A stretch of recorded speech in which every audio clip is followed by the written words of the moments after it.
Good morning, class. Welcome again to our Math 9 lesson. By the way, how are you today? Very good. I'm very happy that you are happy at the same time. Excited for our new lesson. Are you all excited? Yes, that's right. Very good, very good. Okay, before we're going to start our lesson, let me tell to you our objective first.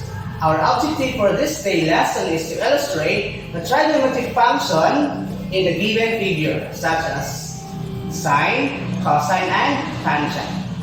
Okay, before we are going to start, let me ask you, what was our previous lesson again?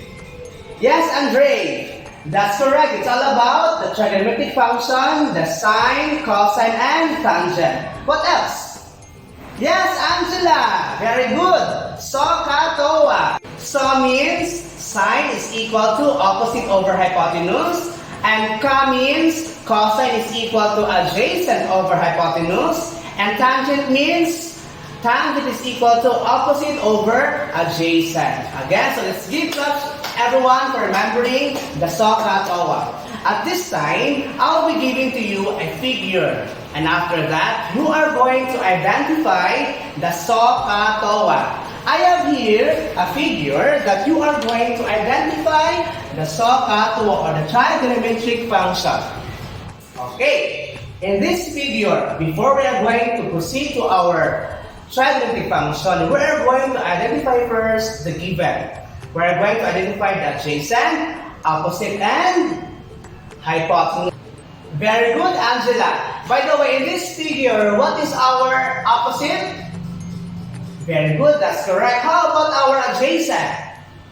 Okay, correct, Nico. How about our hypotenuse? Very good. Let's give claps to Angela, Nico, and Marie. Okay, they are correct now because our opposite is A and our adjacent is B and our hypotenuse is A. If we're going to look at our figure, this is our opposite, our adjacent, and our hypotenuse. At this time, we are going to identify our trigonometric function. Let's start with sine. Again, sine is opposite over hypotenuse. Sine A is equal to opposite over hypotenuse. Our opposite again is A, and our hypotenuse is C. So our sine A is equal to A over C. Now let's go for our cosine A. Cosine or ka is equal to adjacent over hypotenuse. And our adjacent here is, very good, B. And our hypotenuse is C. So cosine A is equal to B over C. That's correct. And for tangent A,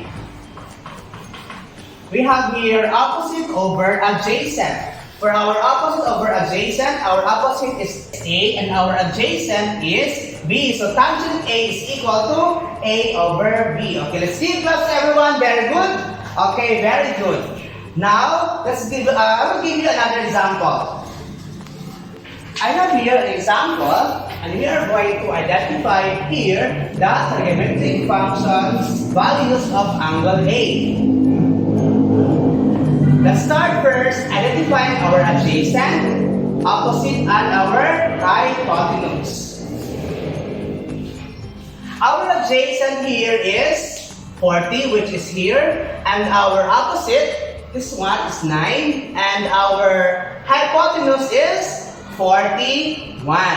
By giving all this, we can have our trigonometric function. Okay, let's start with our sine. Our sine A is opposite over hypotenuse. So this is 9 over 41. Our cosine A is equal to, that's correct, 40 over 41. And our tangent A is equal to, very good, that is 9 over 40. Okay, so let's give claps everyone. Very good. Very good. Okay, do you have any questions? Do you have any questions?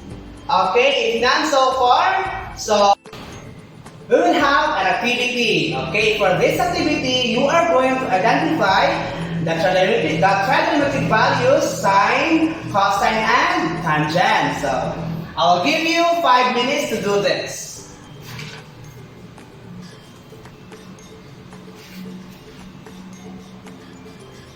Okay, who got perfect?